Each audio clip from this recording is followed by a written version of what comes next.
नमस्कार दोस्तों, फिल्मी वार्तालाप में आपका स्वागत है। दोस्तों, भोजपुरी के पावर स्टार पवन सिंह की एक फ़िल्म आने वाली है जिस फिल्म का नाम है हर हर गंगे। दोस्तों, इस फिल्म को लोग बेसब्री से इंतज़ार कर रहे हैं और सबको यही इंतज़ार है कि ये फ़िल्म कब रिलीज़ होगी और इसका टीज़र कब आएगा, पोस्टर कब आएगा। तो दोस्तों, ये खबर जानने से पहले आप चैनल पर नए हैं तो चैनल को ज़रूर सब्सक्राइब कर लें और वीडियो अच्छी लगे तो वीडियो को लाइक कर देना।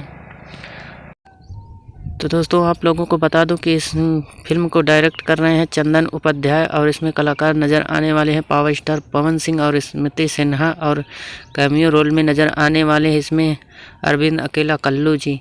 दोस्तों, और भी इसमें बड़े बड़े सुपरस्टार जो कि साउथ इंडस्ट्री के नज़र आने वाले हैं। ये एक भोजपुरी की सबसे महंगी बजट की फिल्म होने वाली है। ये कई भाषाओं में रिलीज़ होने वाली है। दोस्तों, आप लोगों को बता दूँ कि इस फिल्म का पोस्टर होली के दिन आएगा और इसमें का टीजर रामनवमी यानी 30 मार्च को आने वाला है। दोस्तों, आप लोगों को अगर ये वीडियो अच्छी लगी हो तो वीडियो को लाइक कर देना और फिल्म बहुत शानदार होने वाली है। और ऐसी ही खबर पाने के लिए चैनल को सब्सक्राइब ज़रूर कर लेना।